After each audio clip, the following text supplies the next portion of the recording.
that song? No. Oh, okay. Thank you so much. That was beautiful. Really beautiful. All right.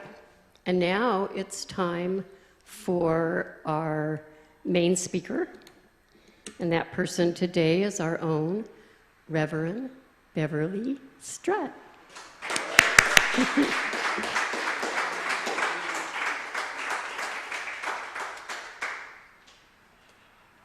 Wow.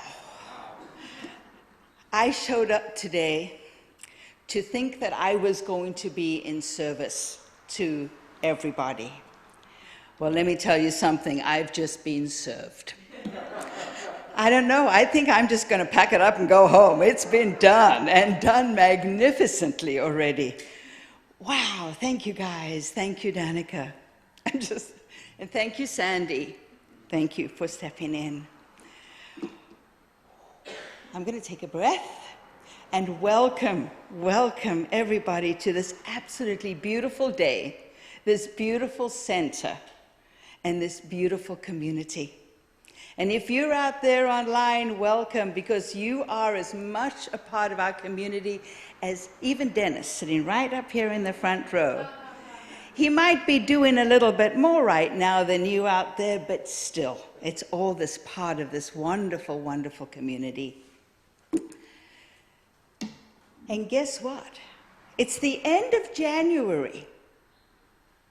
Anybody? Wow. It flew by. I know that mine's been a very unique January. It's the first January that I've had in this position here at this beautiful center, and I'm loving it. Everybody has just opened their hearts and their minds, and I'm absolutely loving it. But can we just slow it down a tad? I mean, we're going into February, and if you look at the month of February, there is so much stuff going on. Not just here, but outside in the world. So many things that we celebrate. And we're not just talking about Valentine's Day. There are a bunch of others, and I'm not going to go into all of them. But there's one that I find interesting. Groundhog Day. Anybody want to be with me? Groundhog Day. You know, this is a holiday based on the power of a psychic rodent. Isn't that just freaking awesome? You know, it's the typical prophet. He shows up, he gives you a spat of truth, and then just disappears. You gotta love Groundhog Day. Well, there's a whole lot of other absolutely fantastic things that we celebrate in February.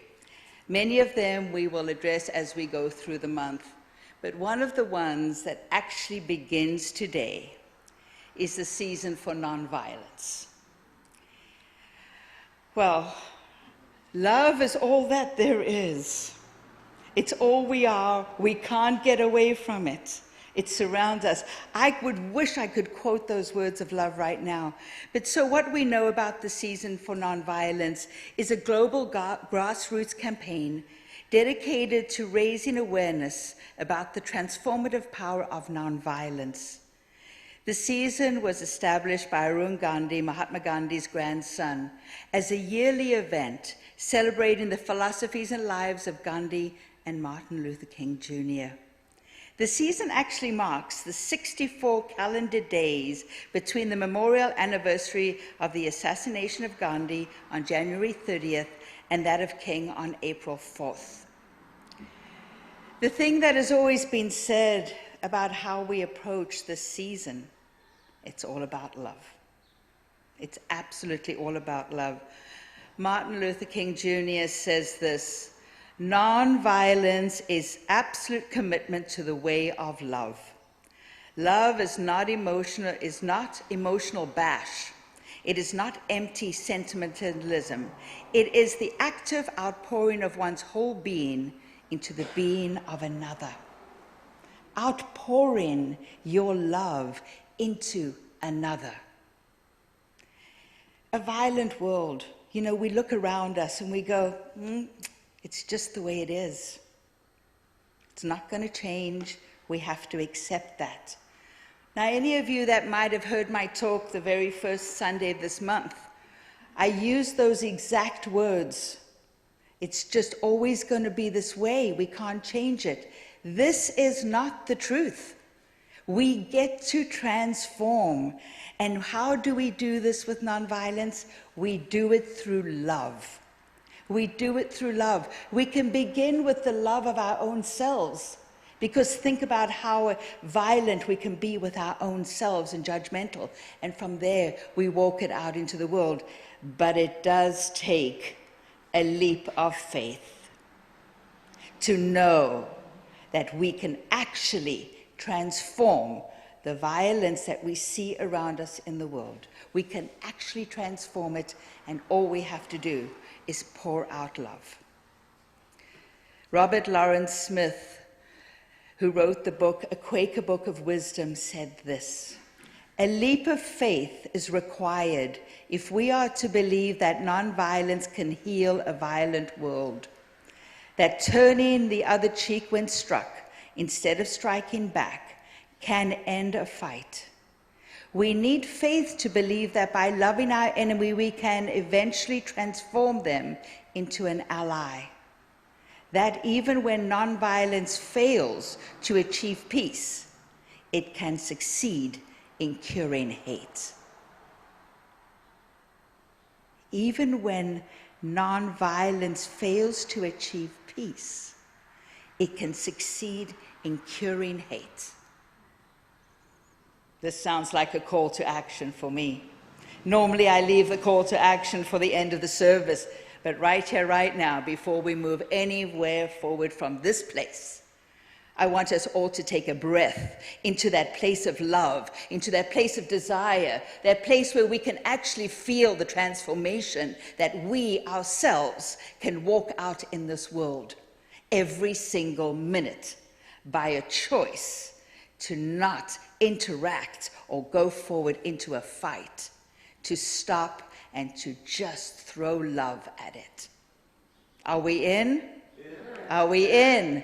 Yes, good. All right. So, let's take a very gentle movement. We release this whole time of nonviolence, knowing that we get to celebrate it as we walk forward. And before we go into anything else in February, we're going to wrap up January, because today is still the 30th.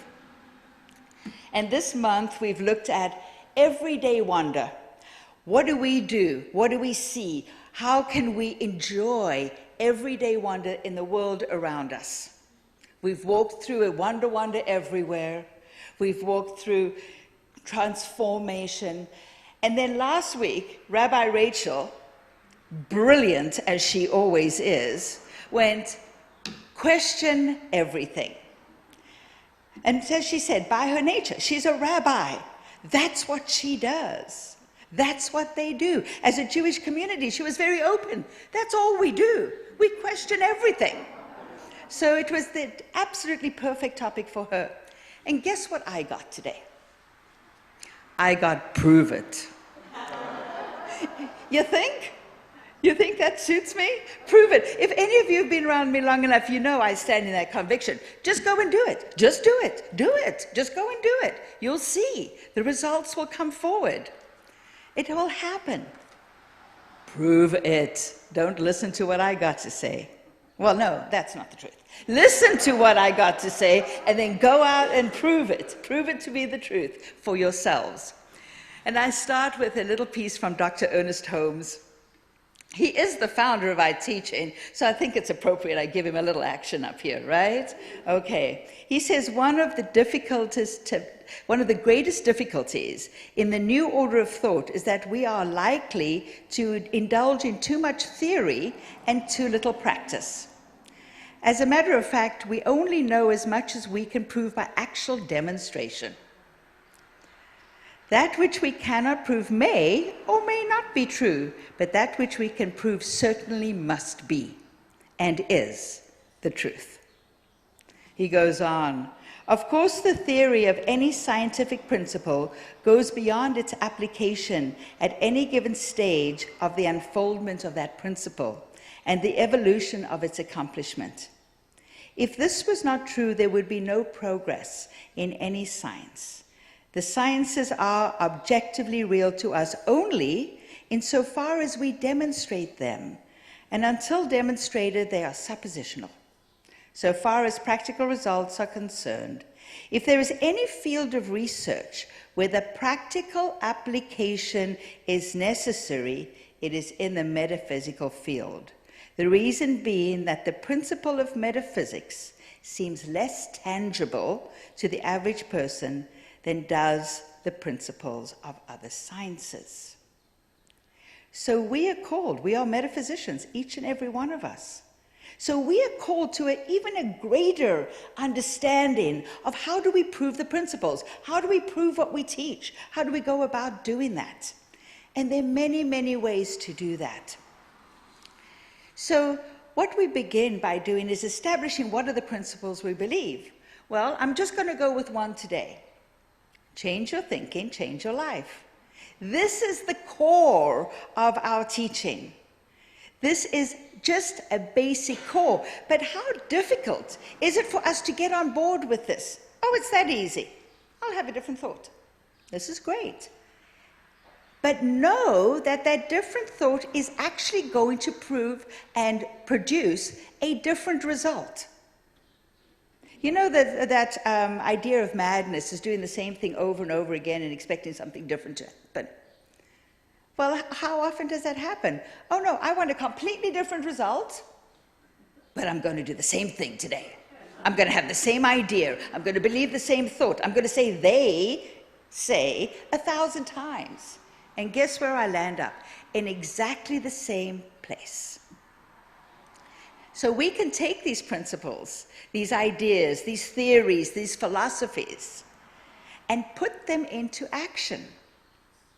We have tools to do this. We have ways that, and just by changing your idea about something, and you can do it in the moment.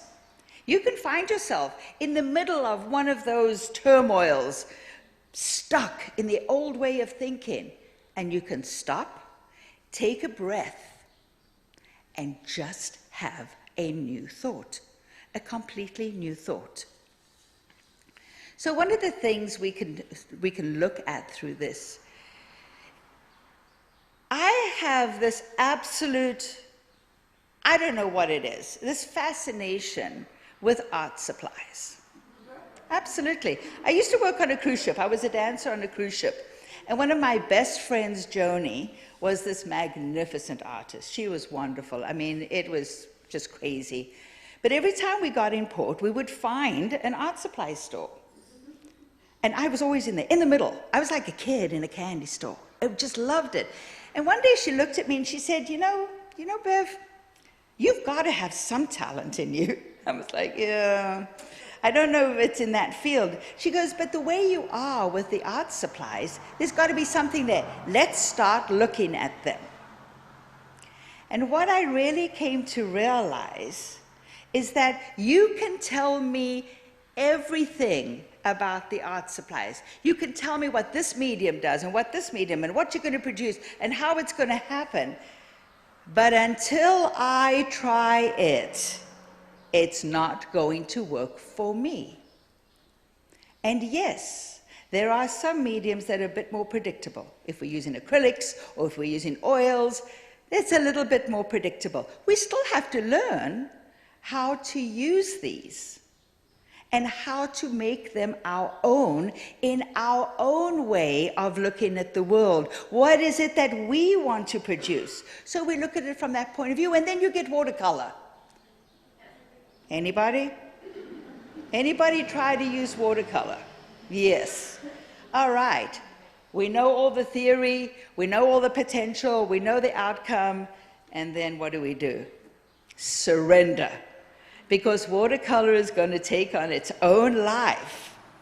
So this is a principle that is a little less tangible than the others. But does it prove itself to be an artistic thing at the end? Absolutely. In fact, sometimes that place of surrendering to the medium, to the principle of how watercolor works, produces something that we couldn't even imagine before. Because we have to just walk it out. We have to see what is going to happen. Now, in the world of science, they want to do it a little differently. They want to be able to replicate. So we use the scientific method to prove theories.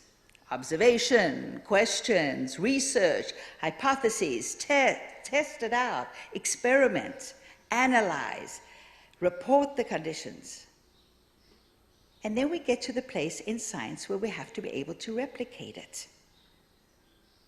Can we replicate the stuff that we believe?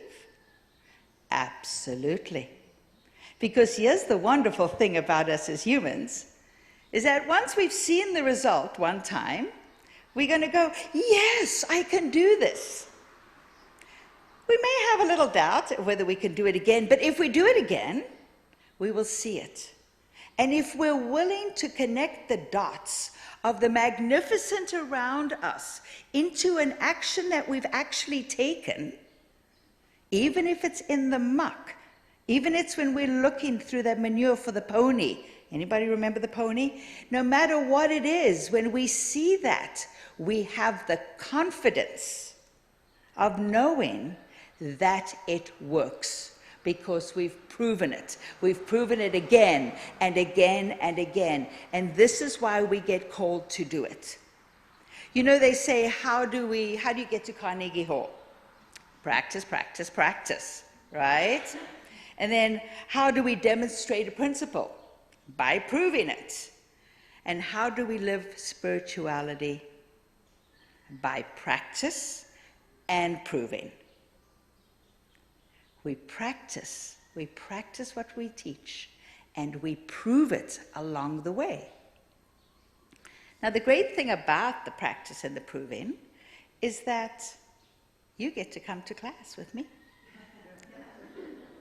I love it. This is the place where I just do a little advertising here. There's literally a class that I'm going to be teaching in February that says change your thinking, change your life. And what is in there? It's the tools to do everything that we want to do to prove what we teach. You get to learn, and we prove it. I'll tell you more when we get later on into the service.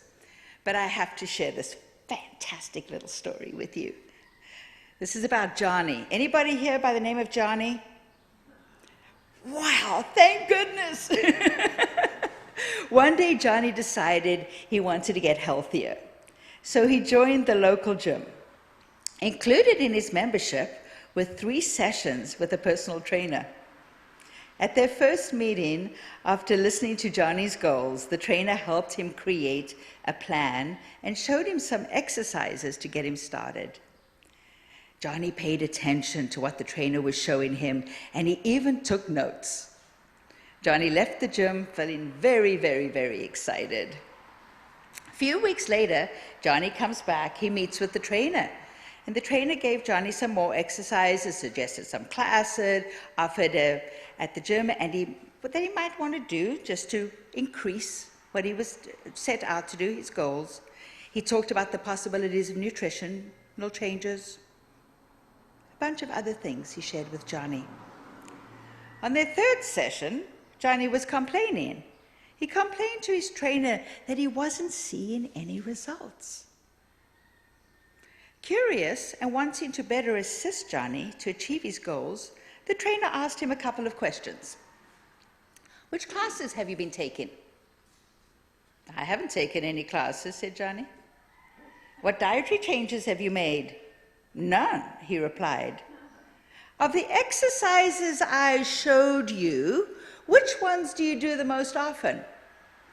Wait, what? You mean I'm supposed to actually do them? Johnny was in complete disbelief that he actually had to do the work to achieve the goal. We all know that that's not the truth, but it's kind of humorous to think that some of us have been there. Some of us have done it. And the place that we do this most often is in our spiritual practice. In our spiritual practices.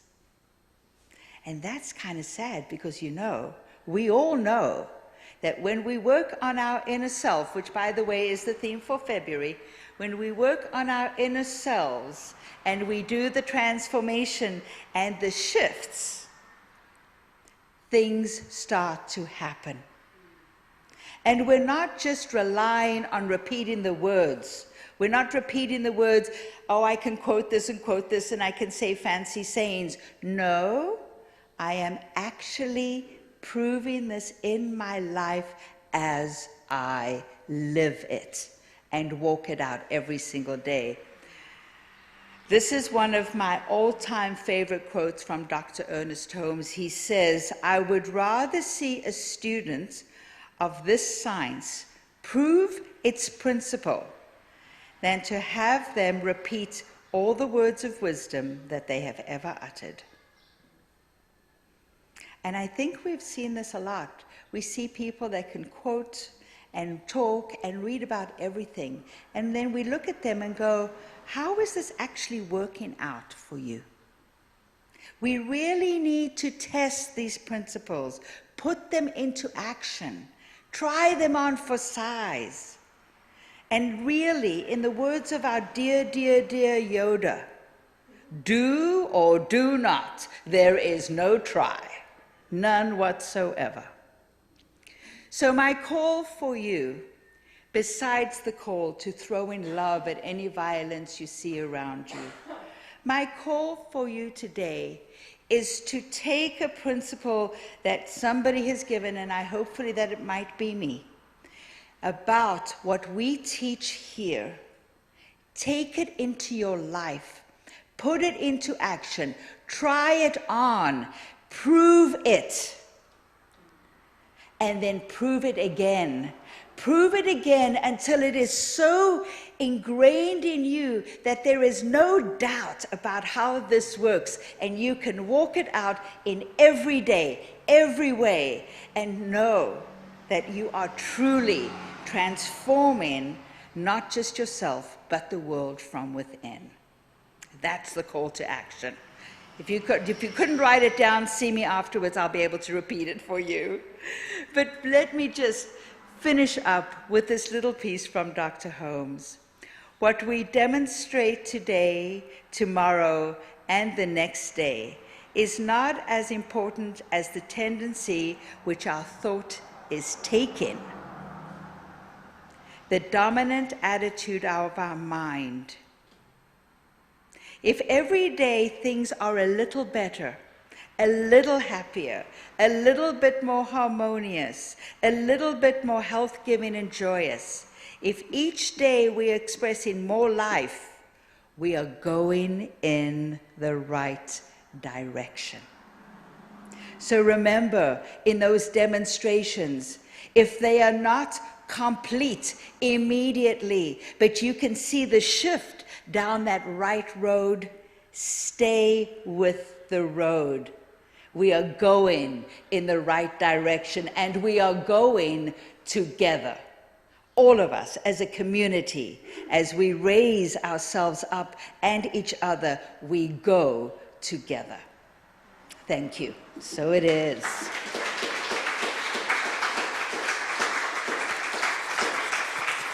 Let's take this to prayer. All right, so right here in this moment, in this time, I recognize the one power, the one source, the one universal creative mind that I call God. Omnipotent, omnipresent, ever creating, supplying, supporting, sustaining, and maintaining every single expression, every single one of us. And I know without a shadow of a doubt that I am made in the likeness of this magnificence. We are all made in the likeness of this magnificence. We are the same atoms. Everything about this divine intelligence is in, through, and as us. In every single thing we think, everything we say, everything we feel, everything we do. It is the action of the divine working through us. So when we step forward into this place of proving the principles, of proving these laws of the universe that are in, through, and as all that we teach, we know that it is the divine in action as us. This is joy, this is love, this is wonderment, this is life itself. It is the very breath we breathe, so that everything we do is imbued with this love. Everything we stand for is imbued with this love. Every desire we have and action we take, everything we see, everything we say is just love. So I know for each one of us as we walk our path this week, that we walk it in grace, we walk it in joy, we walk it in love, and we recognize the wonderment that is the world around us. And we lean in, and we lean in again into this truth that we know truly is just love, as the divine, as us. So I call it good, releasing this, knowing that Spirit has already said, yes, my beloveds, yes. You have set intentions, you have expressed desires, and it is already done. And so it is. Thank you.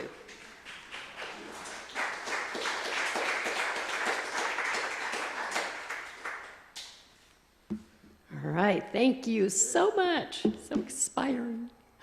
So now